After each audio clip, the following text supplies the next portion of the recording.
Do ta vazhdoj transmetimin e drejt për drejt me komentimin e kësaj çështje. Më bashkohet ish deputeti dhe ushtaraku zoti Denis Deliu. Zoti Deliu, mirëmbrëma, faleminderit për këtë minuta në Klan News. Mirëmbrëma Besi, faleminderit për ftesën. Dhe gjithashtu Xhavis Shala, ekspert sigurie. Zoti Shala, ju prezantova të dytin se nga që jeni mik i studios dhe lidhemi më shpesh së bashku, prezantuam zotin Deliu që na vjen më radh. Mirë se erdhët, faleminderit që jeni me ne. Faleminderit. Zoti Deliu, fillimisht nga ana ushtarake jemi të interesuar për të kuptuar se sa kohë si u duk operacioni i bërë nga ana e Shtetet Bashkuara të Amerikës në Venezuelë dhe sa kohë po themi duhen për të përgatitur një operacion të tillë apo me armët që u përdorën apo bazat të cilat janë bombarduar në Venezuelë nga ana e Shteteve Bashkuara të Amerikës. Po, ashtu siç ne kemi parë orët e fundit nga operacioni që u zhvillua me shumë sukses, do thoja, në Venezuelë, ushtria amerikane dhe shërbimet sekrete të autorizuara nga presidenti Trump prej kohësh kishin vazhduar planizimin e mirëfill dhe kishin marrë informacionet e nevojshme se si duhet kryer ky operacion. Ku qëndron presidenti Maduro, lëvizjet e tij, rutinën e përditshme, njerëzit besnik, forcat që ka në dispozicion dhe informacionet për sistemet e mbrojtjes ajrore, forcat ajrore, forcat toksore dhe gjithçka tjetër. Diçka ka dalë në pa nga operacioni, qoftë nga presidenti i Shtetit Bashkuar të Amerikës, nga ministri i luftës, nga komandanti i shefave shtabeve, ku realisht kanë thënë me shumë të drejtë që kanë qenë rreth 150 avion të forcave ajrore, F-35, F-22, kanë qenë avion zbulimi, avion të bllokues për valet të cilët kanë neutralizuar dhe paralizuar komunikimet të ushtrisë venezuelane.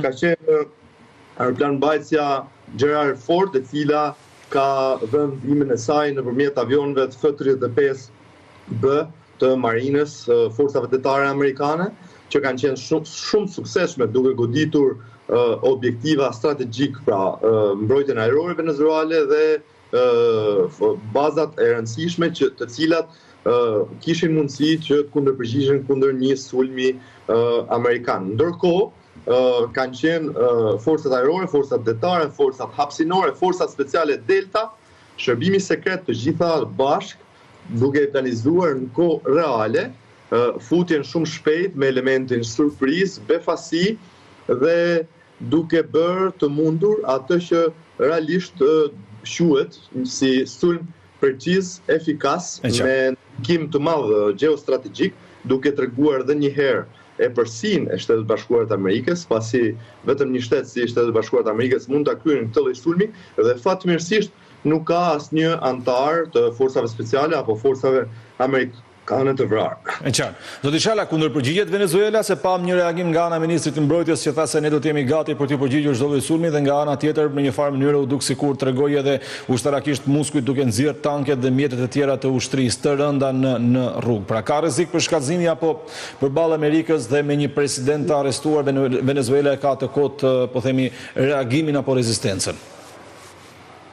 Ministri i mbrojtjes është një nga të akuzuarit me grupin terrorist narkotrafikant të Maduros, kështu që nuk ka mënyrë tjetër se si do të shprehej derisa të gjej vendin e vetë të fshihet nga për të mos rënë në arrestin e forcave qoftë të atyre kombëtare, por edhe këtyre amerikane.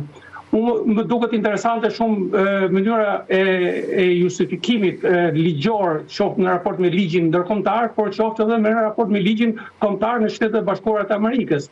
Në raport me ligjin ndërkombëtar, parimisht në vija të përgjithshme ka një shkelje të drejtës ndërkombëtare nëse sulmohet një vend sovran, pra apo nëse tentohet të sulmohet kryetari i shtetit një vendi sovran.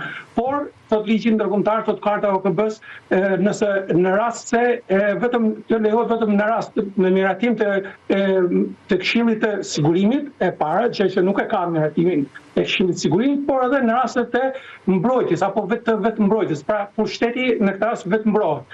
Ky është pika ku në raportet ndërkombëtare justifikohet veprimi amerikan, sepse grupi i Maduros është akuzuar, jo shteti i Venezuelës, por grupi i Maduros është akuzuar për organizatë terroriste ka jep të drejtë Shtetet e Bashkuara të Amerikës të përdorin gjithë armatimin e dur për ta zëruar apo për ta neutralizuar këtë kërcënim, pra një kërcënim për sigurinë kombëtare të Shtetit të Bashkuara të Amerikës. Pra në një farë mënyrë, Shtetet e Bashkuara të Amerikës shpalosen atë drejtën e tyre të vetë mbrojtjes. Dhe ky do jetë me siguri justifimi pastaj edhe në aktivitetet tjera ndërkombëtare që do bëhen apo në mbledhjen e Këshillit të Sigurimit që mund kërkohet urgjentisht etj. Pra kjo është një moment shumë i rëndësishëm. Presidenti mund të ketë pyetje edhe brenda në raport me ligjin kombëtar, pra me ligjin amerikan, sepse një sulm i armatosur nuk mund të merret ose ka raste shumë të veçanta nëse ai merret pa miratimin e Kongresit. Me sa duket edhe këtu problemi është shumë i sqaruar, sepse e para herë është shumë e rëndësishme që doli i suksesshëm dhe kur del me sukses nuk është se kërkohet shumë bullguri, por nga ana tjetër është shumë e rëndësishme se ky nuk është quajtur sulm ushtarak, pra nuk është quajtur sulm, është quajtur operacion ushtarak. Pra operacion për të neutralizuar një kërcënim ndaj sigurisë kombëtare të Shtetit të Bashkuara të Amerikës. Dhe edhe pra justifikohet me atë që përrujti sekreti e tjera.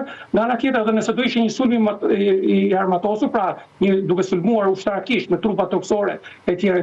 Edhe kjo ka një justifikim prej 30 deri 90 ditësh pastaj që duhet të rrihen forcat. Pra besoj se ai ka pas ekipin e duhur edhe ligjor edhe të ekspertëve për ta justifikuar këtë operacion. Zoti Deliu, çfarë fuqie ushtarake ka Venezuela, që ta kuptojmë pak në raport me Shtetet e Bashkuara të Amerikës, në mënyrë që pastaj ata që pyesin sa rrezik ka situata të përshkallëzojë, sa rrezik ka situata të shkojë pra mëtej, duhem ta dimë se sa mundësi ka Venezuela ushtarakisht të kundërpërgjigjet në informacionin tuaj. Venezuela realisht kohët e fundit, pas edhe kërcënimeve të presidentit Trump apo embargos së naftës dhe rrethimit dhe paralajmërimit që realisht Shtetet e Bashkuara të Amerikës i bën, ai kishte kërkuar ndihmën e Rusisë dhe të Kinës, ku kishte bler edhe sisteme të mbrojtjes ajrore, por dhe pajisje dhe armatim për sa i përket forcave toksore dhe gardës kombëtare. Ndërkohë që ditët e fundit kemi parë që ka pasur edhe një plan të qartë për shpërndarjen e armatimeve për grupet pro-qeveritare me qëllim për të forcuar atë mbrojtjen nga brenda nëse do të kishte një sulm toksor, nëse ai do të ndodhte. Por operacioni ka qenë i mirë planifikuar në mënyrë që mos të kishte viktima, të kishte sa më pak dëme kolaterale dhe realisht të arrije qëllimi, dhe qëllimi ishte që të arrestohej presidenti Maduro.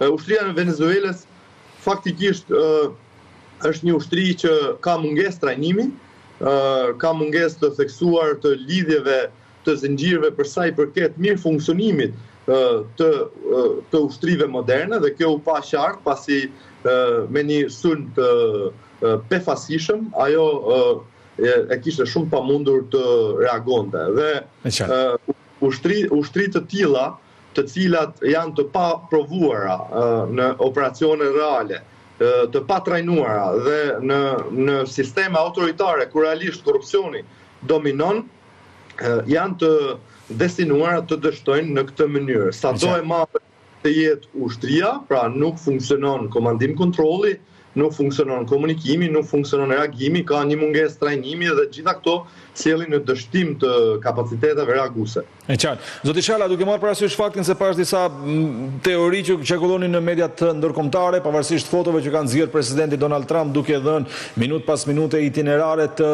Maduros nga Venezuela drejt Shteteve të Bashkuara të Amerikës. Sa gjasa ka që në vetvete largimi i tij të ketë qenë i negociuar me Washingtonin?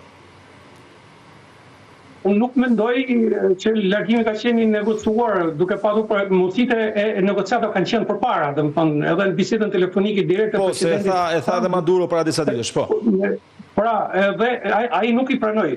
Ai kërkoi të negociojë kohë, kërkoi që fillimisht ai të mbante pushtetin ushtarak dhe pastaj opozita të merrte pushtetin politik etj. Pra, unë nuk mendoj se është një marrëveshje e negociuar. Negociatat kanë qenë deri në fund të 2025-s, por në fillim të 2026-s, me sa duket nuk ishin më negociata, por ai është një veprim i mirë organizuar, një operacion chirurgjikal unë do ta quaja problemin më të madh për Venezuelën, do ta quaja pas këtij operacioni. Dhe cili do të jetë kjo? Nëse nuk është miratuar, nuk është dakorcuar një plan i rëndësishëm për rrugën e stabilitetit të Venezuelës, është mjaft e rëndësishme.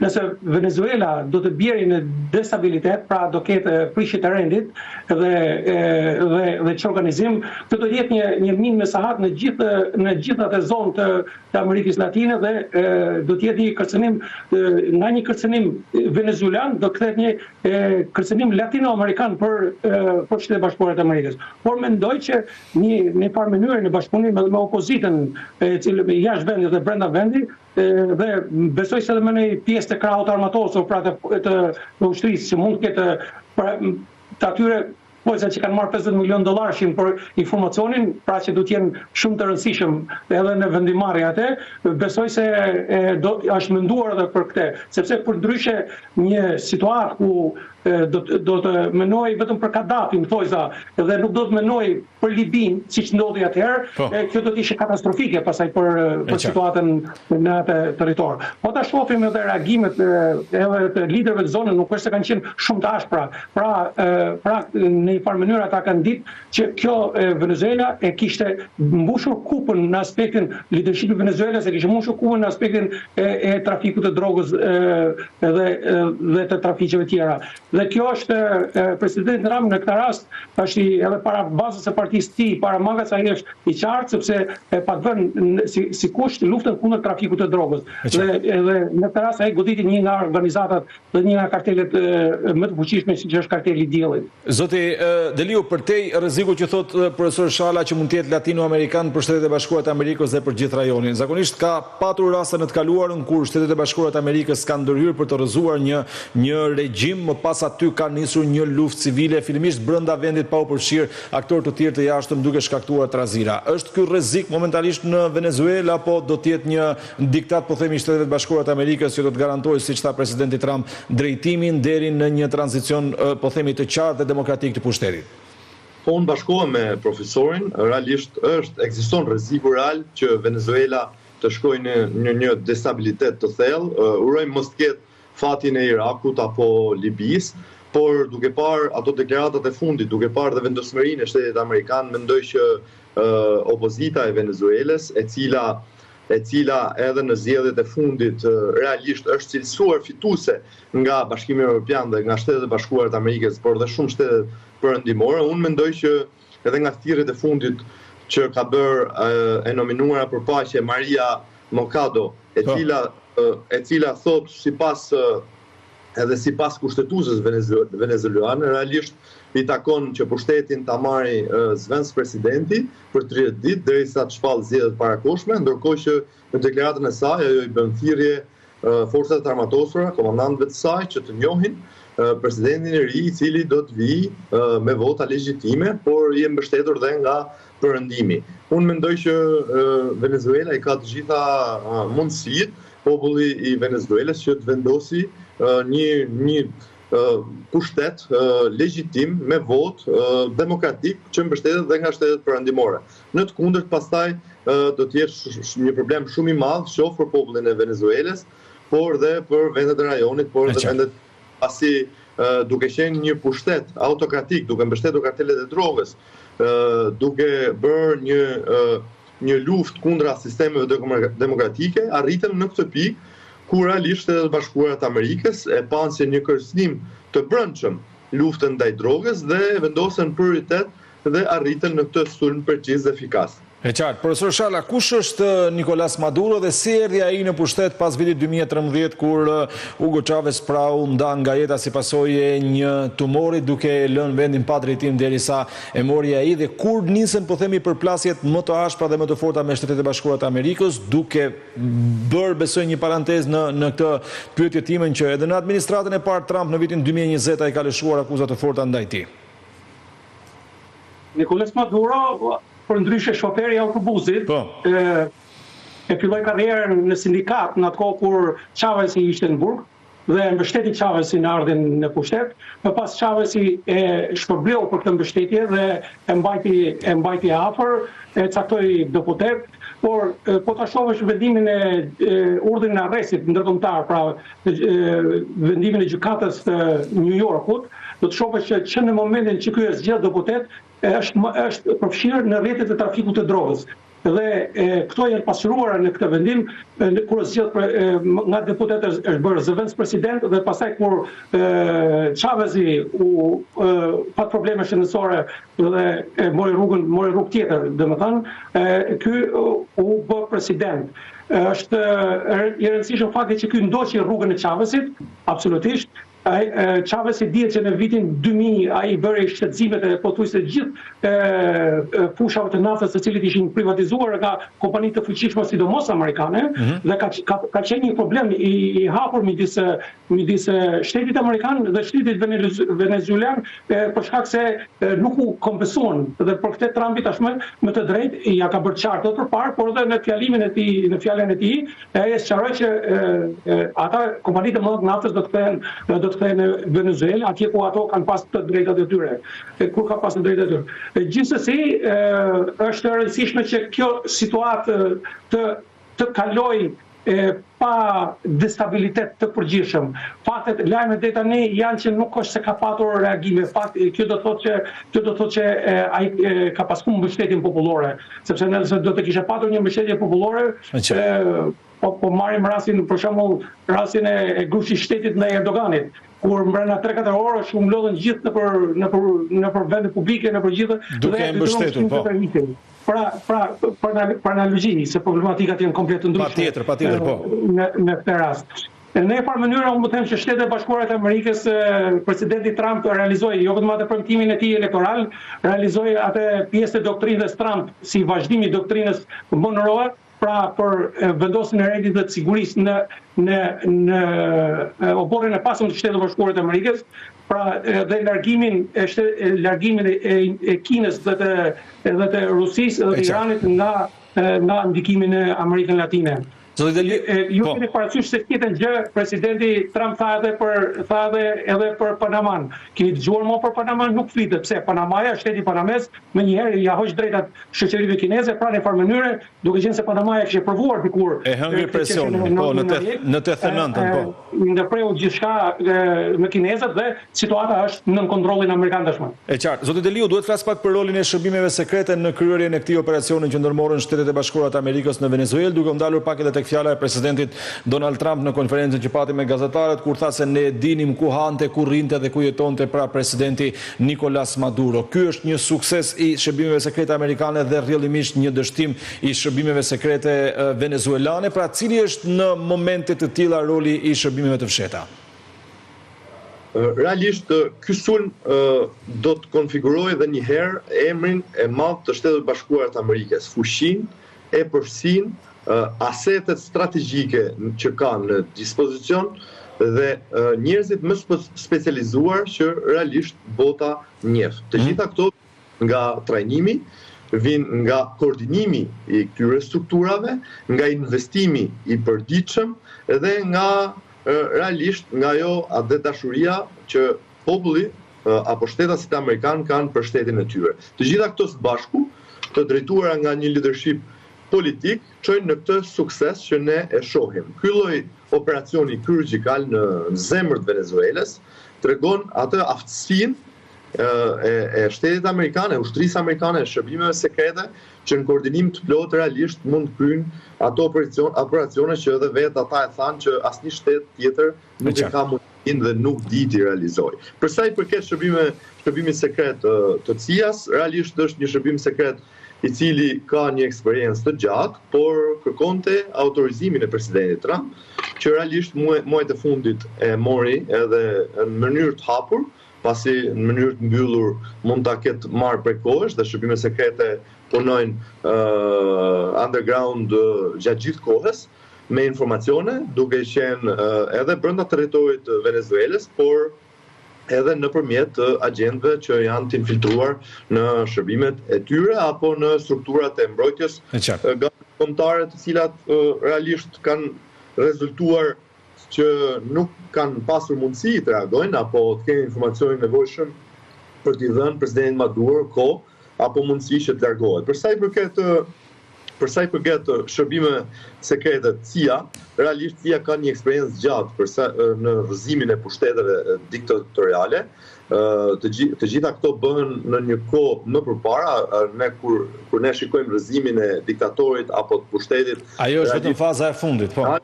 Njerëzit dhe strukturat punojnë shumë kohë më përpara, ka orë të tëra, muaj të tërë që realisht planizohet, merret informacion, analizohet, prodhohet, shpërndahet tek strukturat e tjera dhe realisht kur vjen momenti, siç ishte edhe momenti i sotëm, shteti vendos për të kryer këtë operacion. Dhe thash, ky lloj operacioni nuk është një thjesht një arrestim i një presidenti, por tregon fuqinë e Shtetit të Bashkuar të Amerikës përballë Rusisë dhe Kinës, të cilët e mbështesin, por tregon dhe atë supremacinë, koordinimin e shumë strukturave, asetet në dispozicion që realisht kanë Shtetet e Bashkuara të Amerikës. Dhe forcat Delta janë forcat speciale më të trajnuara, më të organizuara në botë, që realisht kanë kryer një operacion shumë suksesshëm pa humbje.